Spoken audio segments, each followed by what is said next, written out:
종교개혁 500주년 아침에 주 앞에 나온 여러분들에게 하나님께서 주시는 은혜와 평강이 충만하게 폭포수같이 부어지길 축원합니다.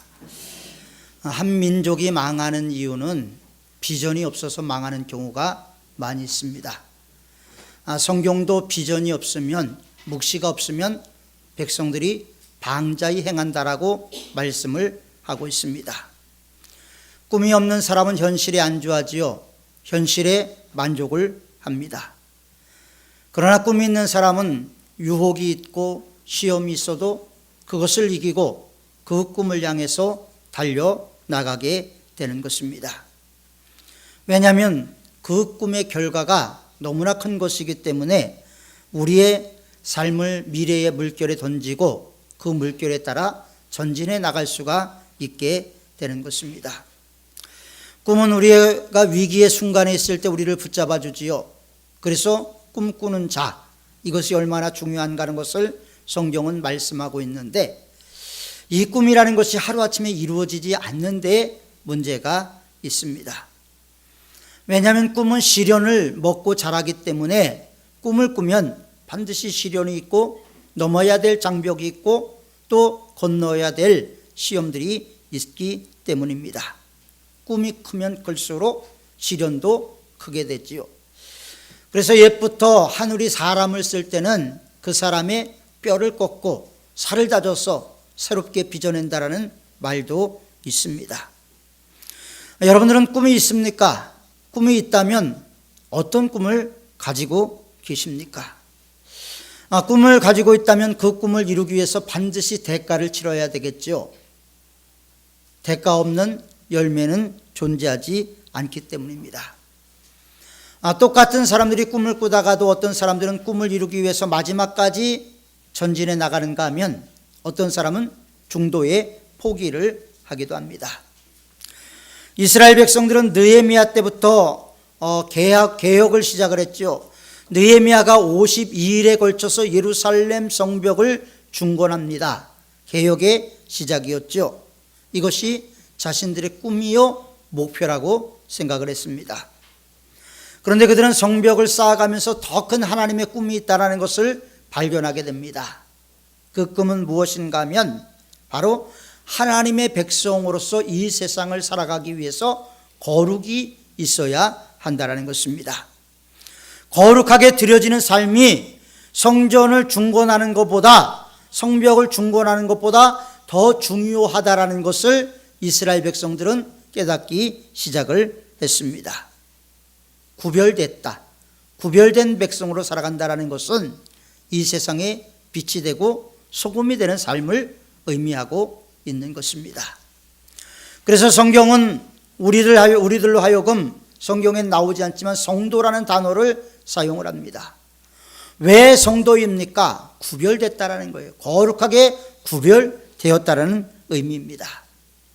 이스라엘 백성들이 이것을 깨닫게 되고 이것을 깨닫는 순간 수문 앞 광장에 모여서 하나님의 말씀을 경청을 하게 됩니다.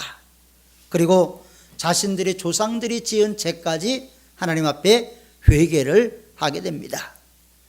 당대의 죄의 문제가 아니라 조상 때부터 있었던 죄를 회개하기 시작하고 언약을 새롭게 갱신을 하게 됩니다. 지금까지는 일방적으로 하나님이 불러서 너는 내 백성이다, 그리고 내가 너에게 이렇게 해주마, 일방적인 계약을 맺었습니다. 그런데 이제 이스라엘 백성들이 변하기 시작을 했습니다. 하나님의 말씀의 실천자로서 이스라엘 사람들이 변화되기 시작을 했습니다. 그들이 갱신한 것은 오늘 본문을 통해서 보면 6가지였음을 보게 됩니다. 첫 번째가 이방인과의 혼인을 금했는데, 이방인과의 혼인을 금했다라는 것은 첫 번째로 순수한 이스라엘 백성들의 혈통을 지키겠다는 굳은 의지라고 볼 수가 있습니다. 두 번째로 그들은 안식일을 거룩하게 지키기로 결정을 했습니다. 주일을 거룩하게 지킨다는 것은 하나님이 주인입니다. 하나님이 내 삶의 중심입니다. 이것을 고백하는 것이죠. 그리고 세 번째로 그들은 성전세를 하나님의 도성에서 온전한 예배가 드려지도록 자신의 분량대로 헌금을 했습니다. 그리고 네 번째로 헌금만 갖고 부족해서 성전에 써야 될 것을 믿음의 분량대로 또 제사에 쓸 물건을 드렸습니다. 다섯 번째로 첫 열매와 첫 아들을 하나님께 드렸습니다. 마지막으로 하나님과의 새로운 갱신 가운데는 11조를 하나님께 드리겠다는 것이 포함이 되어 있었습니다. 그들은 하나님 앞에 온전한 예배를 드리기 위해서, 성전을 지키기 위해서 구별된 사람들에게 자기 자신의 소득의 11조를 드리는 것을 아까워하지 않았습니다. 이렇게 함으로써 그들은 생명의 중심이 되고 생활의 중심이 되는 것이 바로 하나님임을 결단을 하게 됩니다. 갱신이라는 것이 왜 중요하냐면 하나님께 돌아가는 것이기 때문입니다. 이와 같이 언약의 갱신은 위대한 것이고 하나님께 영광을 돌리기에 합당한 것이었습니다. 이제 봉헌식을 마치고 느헤미야는 예루살렘을 떠나서 바사 수상궁으로 돌아가게 됩니다. 바사는 페르시아를 말하지요. 그런데 느헤미야가 예루살렘을 비운 기간 동안 영적으로 심각한 문제들이 생겨나기 시작을 했습니다. 영적인 지도자가 자리를 비우니까 하나둘 문제가 생겨나게 됐는데, 오늘 본문 13장의 말씀을 보면 이 문제가 하루아침에 생겨난 문제가 아니었음을 짐작할 수가 있습니다. 그래서 이 짐작을 통해서 보면 아마 느헤미야가 예루살렘을 비운 기간이 길었을 것이라고 학자들은 추측을 합니다. 바사 왕궁에서 예루살렘으로 다시 악한 자들로 인해서 폐해가 크다라는 사실을 듣고 느헤미야가 다시 예루살렘에 올 때 그의 나이는 젊지가 않았을 것입니다. 느헤미야가 비전을 품고 처음 예루살렘에 왔을 때 그의 나이가 40이었습니다. 그리고 12년 동안을 총독으로 지냈습니다. 그리고 돌아갔다 다시 돌아오는 순간까지의 나이를 정확하게 어느 정도 추측해 보면 아마 느헤미야의 나이는 65세 정도였을 것이라고 성경학자들은 말을 하고 있습니다. 65세면 대체적으로 은퇴를 하는 나이입니다. 그러나 느헤미야는 은퇴하지 않았습니다. 왜 느헤미야가 남들이 다 은퇴하는 나이에도 은퇴하지 않고 있었는가 하면 하나님의 일에는 은퇴가 없기 때문입니다. 그는 성벽을 재건할 때보다 더 집중적으로 개혁을 추진을 하게 됩니다.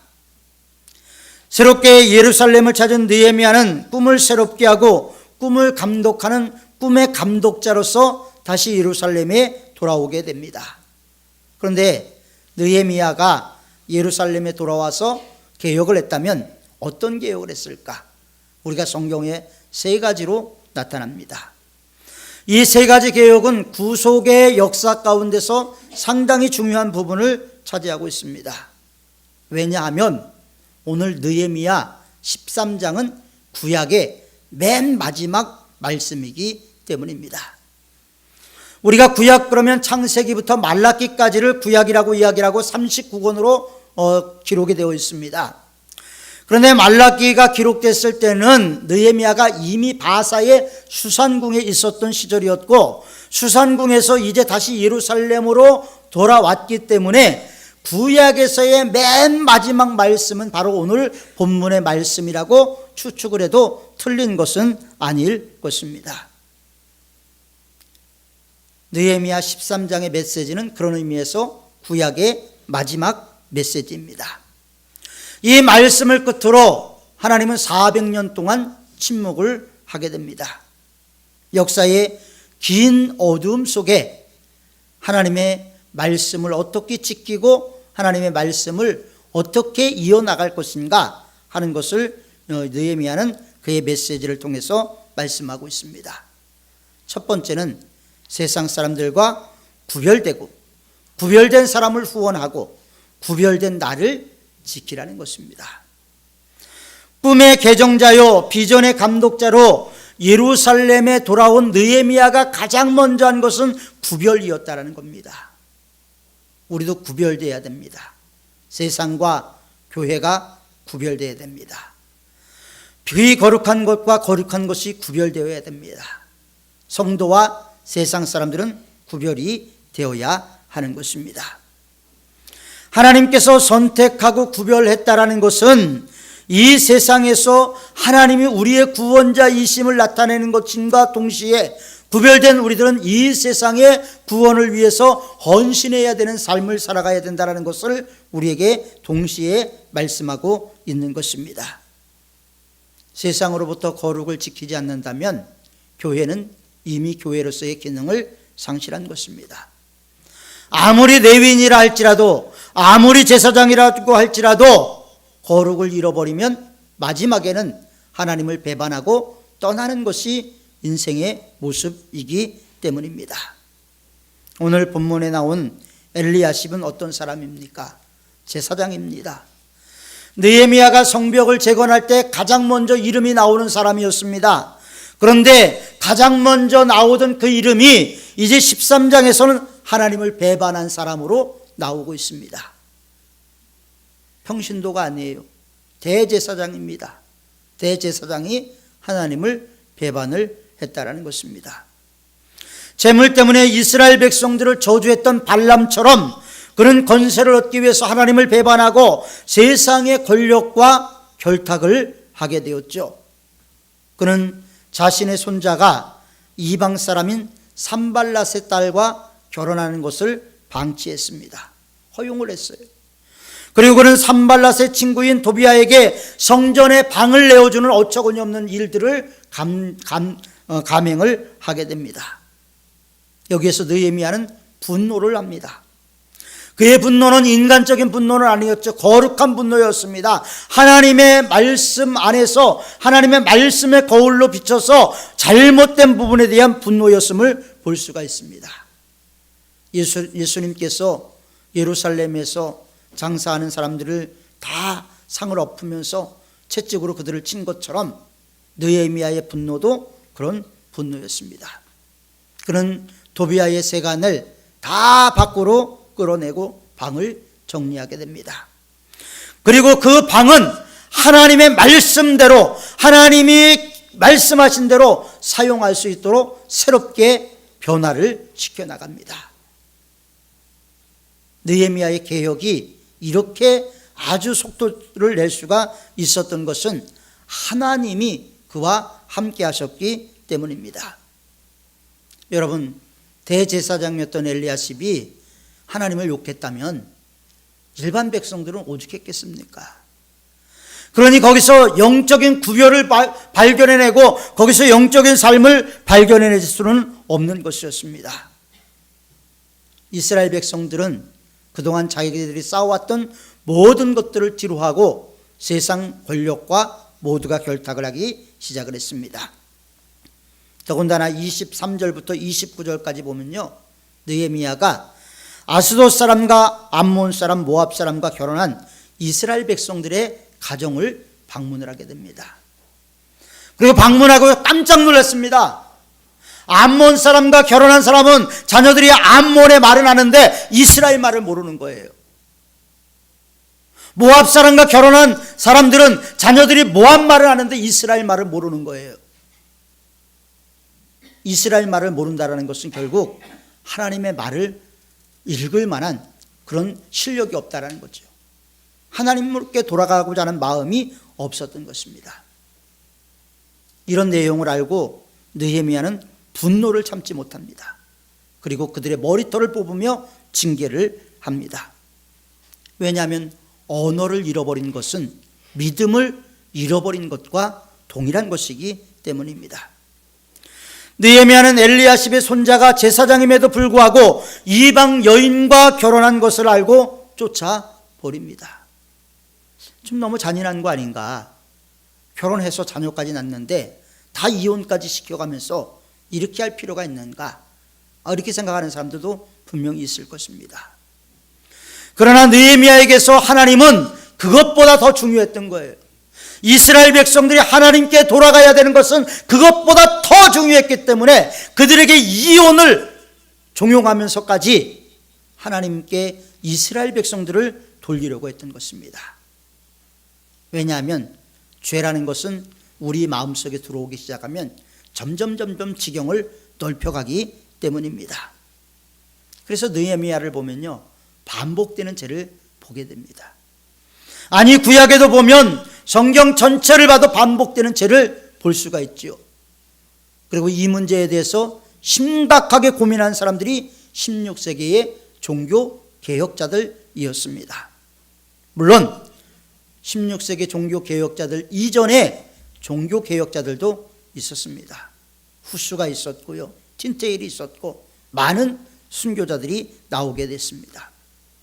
종교개혁자들은 종교개혁을 일으키고 그 교회의 명칭을 개혁하는 교회, 개혁교회라고 명명을 했습니다. 우리는 대한예수교 장로회, 우리 교회를 그렇게 부르지만 사실 종교개혁자들은 그렇게 부르기보다는 개혁교회로 불려지기를 원했습니다. 그리고 루터와 칼빈은 동시에 같은 말을 했습니다. 개혁교회도 부단히 개혁이 되어야 된다. 하나님의 교회는 항상 개혁이 되어야 됩니다. 하나님의 교회가 머물러 있으면 교회는 썩어가게 되고, 교회가 썩어가게 될 때 세상으로부터 지탄을 받고 하나님의 영광이 땅에 떨어지기 때문입니다. 혹시 나의 말 때문에, 나의 행동 때문에 하나님의 영광이 땅에 떨어진 적은 없을까요? 나의 행동 때문에 하나님의 영광이 짓밟힘을 받은 적은 없을까요? 하나님의 영광이 중요하다라고 말하면서도 우리는 그 하나님의 영광을 추구하지 못하는 죄를 더하고 있습니다. 사람들은 자기의 믿음을 지키지 못하면요, 죄에 빠지게 됩니다. 왜 믿음이 중요하고 믿음을 강조하는가 하면, 믿음을 잃어버리면 그때부터 죄의 지배를 받게 되고, 죄의 지배를 받으면서 겉모양은 그리스도인이지만 안에는 온갖 추악한 것으로 가득하고 결국은 하나님의 영광을 가리기 때문입니다. 우리는 느헤미야서를 보면서 우리의 처지를 살펴봐야 하는 것입니다. 느헤미야가 무엇을 개혁할까 끊임없이 찾고 개혁했던 것처럼 우리도 우리의 삶이, 우리의 교회가, 우리의 가정이 무엇이 바뀌어야 될 것인가, 무엇이 개혁되어야 될 것인가 꾸준히 살피고 하나님께 돌아가야 하는 것입니다. 느헤미야는 혈통이 유대인이 아니고 피가 섞였기 때문에 사람들을 쫓아낸 것이 아니었습니다.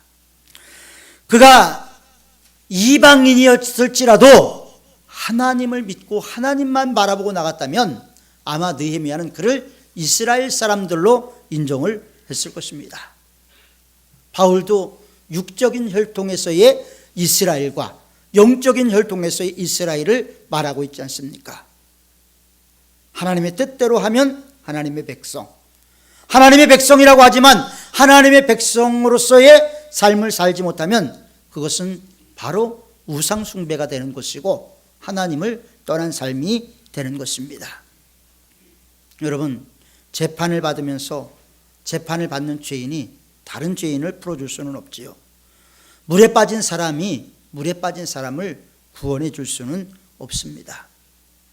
하나님께서 그렇기 때문에 우리가 거룩한 삶을 살아야지 우리가 남의 죄를 담당하게 되고 더 나아가서는 구원의 역사를 이룰 수 있도록 우리를 사용을 하게 되는 것입니다. 이것이 하나님이 이스라엘에게 명령한 첫 번째 명령이었습니다. 거룩함, 구별됨, 이것이 첫 번째 명령. 두 번째 명령은 구별된 사람을 후원하라는 것입니다. 이스라엘 백성들이 성전에 대한 관심이 점점 사라졌습니다. 오늘날도 마찬가지예요. 성전에 대한 관심들이 얼마나 많이 사라졌습니까? 우리 믿음의 선조들이 어떻게 신앙생활했는지 여러분들이 잘 알고 있지 않습니까? 오늘날은 강단으로서의 중요성을 상실해버린 시대가 되어버렸지요. 옛날에는 강단에 올라가는 것을 두렵고 떨리는 마음으로 올라왔습니다.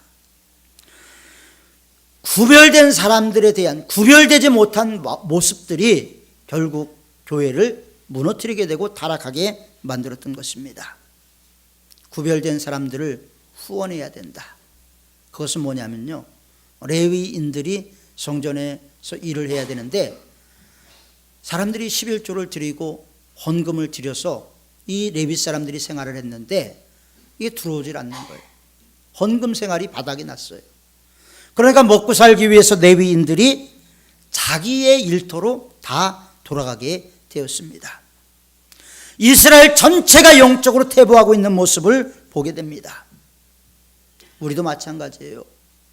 헌금함에 헌금을 넣어서 드리는 것이 아깝기 시작하면 하나님과 멀어진 거예요. 어떤 분들은 하나님께 드리기 위해서 먹을 건 못 먹고 쓸 건 못 쓰고 하나님이 너무나 소중하기 때문에 그렇게 드리는 분도 있습니다. 우리 교회에 그런 분들이 있어요. 물론 그게 아니라 나는 교회가 싫고 사람이 싫어서 그런다고 말할 수도 있어요. 그러나 교회가 싫고 사람이 싫고 목사가 싫다, 이것은 하나님으로부터 멀어져 가고 있다는 증거가 되는 것입니다. 시선이 바뀌면 모든 게 바뀌어요. 시선이 바뀌면 모든 것이 바뀌어버립니다. 하나님을 바라보는 시선을 갖고 있으면 그 시선을 향해서 하나님이 원하는 방향으로 나가게 되지만 세상을 바라보기 시작하면 세상을 향해서 불나방처럼 날아가고 있는 모습을 우리 스스로 경험을 하게 될 것입니다. 그래서 예수님은 내 보물이 있는 곳에 내 마음이 있다. 내 보물이 있는 곳에 내 마음이 있다고 말씀하셨어요. 네, 그만큼 우리에게 돈이 중요하기 때문입니다. 세 번째 부탁은 안식일을 지키라는 것입니다. 언약을 할 때 이스라엘 백성들은 안식일을 지키고 시간을 지켜서 하나님을 경배하기로 헌신을 했습니다. 그런데 느헤미야가 돌아와 보니까 하나도 지켜지지 않는 거예요. 장사하고 이방인들에게 성전 문을 열어놓고 그들은 성전과 장소를 공개했습니다. 느헤미야는 참지 못했어요. 재빠르게 장사꾼들을 다 쫓아내고 문을 굳게 닫은 다음 레위인들을 불러 정결하게 하고 훈련을 시켜서 성문에 배치를 합니다. 사랑하는 성도 여러분, 느헤미야가 무장을 하고 성소와 지성소를 지킨 것처럼 우리도 믿음의 결단이 돼야 돼요. 우리의 마음의 지성소가 거룩해져야 되는 겁니다. 우리의 마음의 지성소가 하나님을 만날 수 있는 공간이 되어야 되는 거예요. 겉모양은 지성소지만 하나님이 임재할 수 없는 장소가 되어버린다면 그것은 이미 지성소라고 말할 수가 없는 것입니다. 성전에서 가장 중요한 장소가 지성소입니다. 지성소가 더럽혀지면 하나님의 은혜와 하나님의 생명의 공급이 끊어지게 되는 것입니다. 우리는 모두가 이 세상 가운데 있습니다. 우리는 첫사람 아담의 타락 이후 모두 마귀의 것이 되었다가 하나님의 은혜로 예수 그리스도를 통해서 양자가 되어서 하나님을 아버지라고 부르는 자들이 되었습니다. 그런 우리에게 주님이 찾아오셔서 위로하시고 이 세상 가운데서 승리하도록 도와주시는 것입니다. 우리는 세상에 있지만 세상을 따라가는 자들이 아니에요. 세상으로부터 구별된 자들입니다. 그렇기 때문에 하나님은 우리에게 구별된 삶을 요구하고 계시는 것입니다. 구별된 삶을 통해서 이 세상의 재물이 되기를 원하십니다. 한 알의 밀이 땅에 떨어져 죽으면 많은 열매를 맺지만 죽지 않으면 한 알 그대로 있는 것입니다. 하나님은 우리가 이 세상 가운데서 한 알의 밀이 되어 죽어가기를 원하고 계시는 거예요. 그리고 밀이 되어 죽어갈 때 하나님께서 우리에게 은혜를 주시는데 기본이 30배입니다. 그 다음에 60배, 100배의 결실을 얻게 하는 것입니다. 하나님의 꿈을 이루기 위해서 우리 다시 일어서야 됩니다. 우리의 욕망과 우리의 이익과 우리의 자랑을 위해서가 아니라 하나님의 영광을 위해서, 하나님의 이름을 위해서 우린 다시 뭉쳐야 되고, 다시 기도해야 되고, 다시 예배의 자리로 나가야 하는 것입니다. 그리고 바로 그 자리에 하나님의 나라가 이루어지게 되는 것입니다. 우리 교회가 그런 하나님의 나라를 이루어가는 거룩한 교회가 될 수 있도록 하나님 앞에서 우리 자신들을 되돌아보고 하나님이 기뻐하는 일에 앞장서는 저와 여러분들이 다 되시길 주님의 이름으로 축원합니다. 기도하겠습니다. 하나님 아버지, 종교개혁 500주년을 맞이해서 저희들이 어두운 곳에 빛이 되고 썩어져가는 세상 속에 소금이 될 수 있도록 하나님, 저희들이 먼저 새로워지고 저희들이 먼저 다시 거룩한 교회로 세워질 수 있도록 인도하여 주옵소서. 올 한 해 우리 교단의 표어가 다시 거룩한 교회로였고 내년에는 다시 거룩한 교회 세상 속으로 라는 표어를 정했는데 우리가 다시 거룩한 교회도 되지 못했습니다. 주님, 저희들을 용서하여 주시고 세상 속으로 나아갈 수 있도록 저희들을 새롭게 빚어주시고 은혜 위에 은혜를 더하여 주옵소서. 예수님의 이름으로 기도하옵나이다. 아멘. 주신 말씀 생각